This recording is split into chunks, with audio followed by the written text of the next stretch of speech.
sahabat Hermina, apa kabar? Berjumpa dengan podcast Rumah Sakit Hermina Bogor, Bincang Sehat bersama Rumah Sakit Hermina Bogor.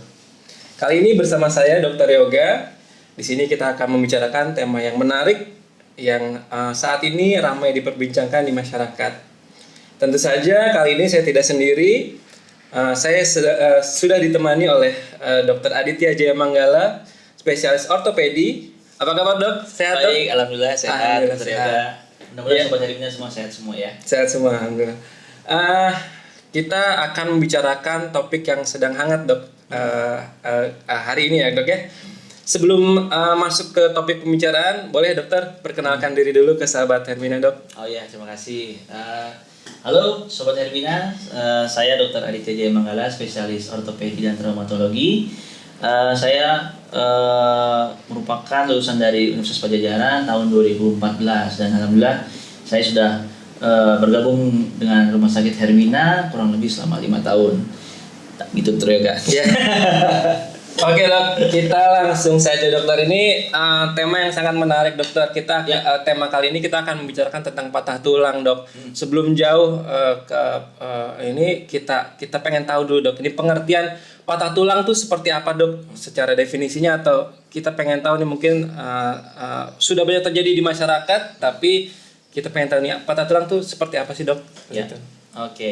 Jadi patah tulang itu adalah suatu diskontinuitas dari tulang ya yang disebabkan oleh beberapa hal. Nah, yang seringnya itu terjadi karena cedera ya.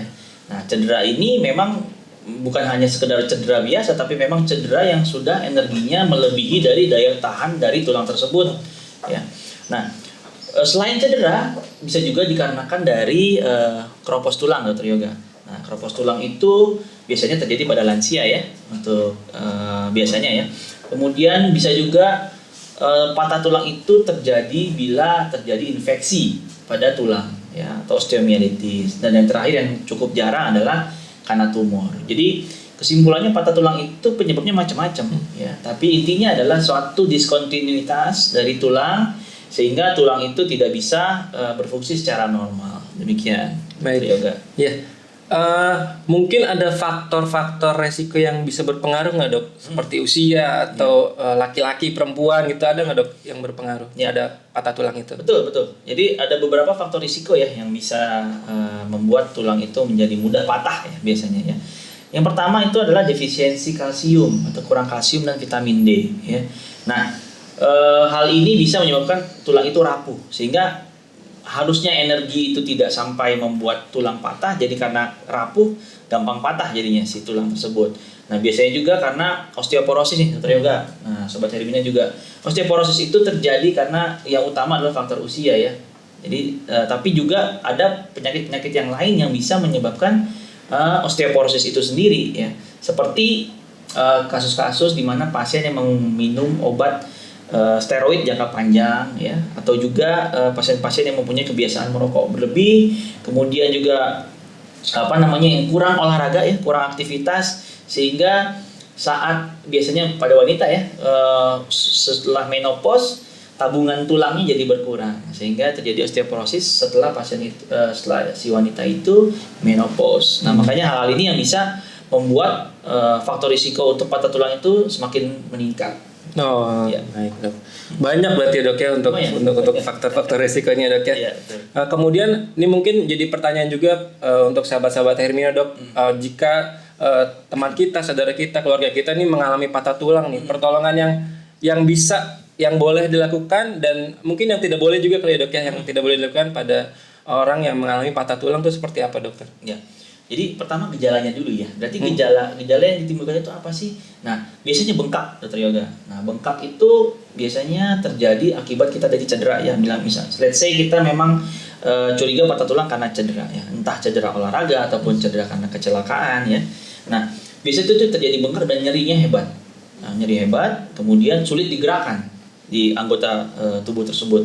Nah, saat kita melihat itu, apalagi terjadi deformitas atau perubahan bentuk dari anggota gerak, nah, kita sebagai penolong atau kita yang mau berniat untuk menolong, kita tidak boleh langsung menarik yang anggota gerak yang bengkok itu secara langsung, karena itu akan menyebabkan nyeri yang sangat hebat bagi pasien, atau bahkan malah cedera yang lebih serius seperti cedera pembuluh darah ataupun saraf ya. Sehingga apabila kita melihat ada pasien yang memang atau ada teman kita yang curiga patah, kita cari benda yang cukup keras ataupun kardus gitu ya. Kalau saya sih selalu ngomong gitu, kardus yang rada keras, terus kita berikan di bawah dari anggota gerak, misalnya kita kaki gitu ya.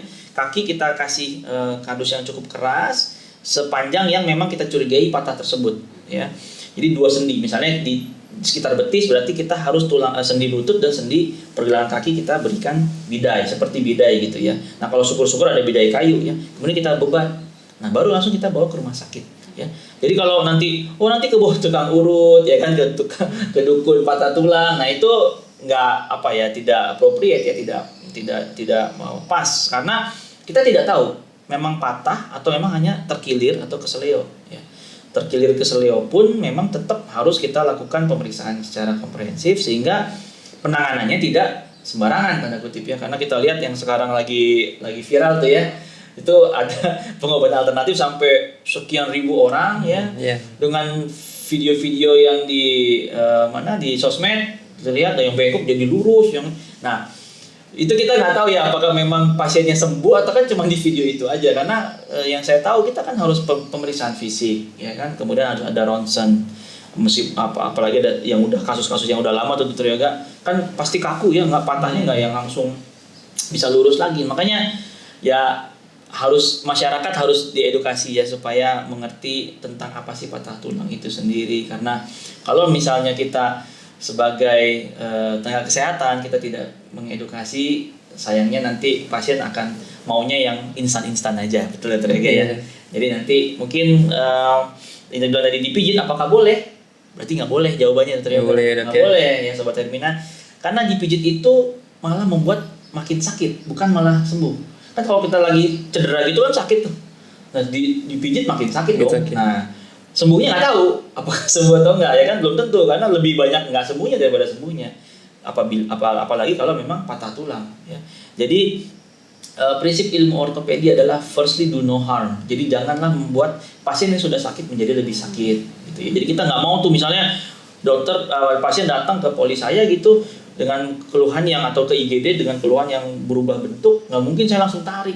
Pasti saya kasih obat dulu pengurang sakit, kemudian kita ronsen dulu seperti apa posisi tulangnya ya. Kemudian apabila memang bisa hanya digips saja, pasien pasti masuk ke ruang operasi untuk dibius, bukan untuk dibedah. Jadi masuk ke ruang operasi itu belum tentu dioperasi Dokter Yoga ya Sobat Hermina. Jadi jangan beranggapan semua yang dokter bedah ortopedi itu lakukan semuanya dengan operasi pasang pen, tidak. Ya bisa nanti kita hanya pembiusan umum supaya pasien tidak sakit. Kan tadi prinsipnya tidak boleh membuat pasien yang sudah sakit makin sakit. Ya, sehingga dibius kemudian di posisinya dikembalikan seperti semula dengan bantuan ronsen. Ya, bantuan ronsen di kamar operasi ada namanya ronsen gitu, untuk melihat posisinya sudah bagus atau belum. Ya, baru kita gips. Gitu. Jadi memang kalau yang alternatif itu kan ya boro-boro punya ronsen ya. Dia kira-kira aja nih tulang apa yang patah. Ini kan tulang lengan ada 2 nih. Dia kata tulang apa, radius atau ulna ya, main tarik aja. Jadi ya kalau ditanya boleh dipijit atau alternatif seperti apa, kok saya harus membuat statement tidak boleh sebenarnya dipijit gitu Dr. Yoga. Ya.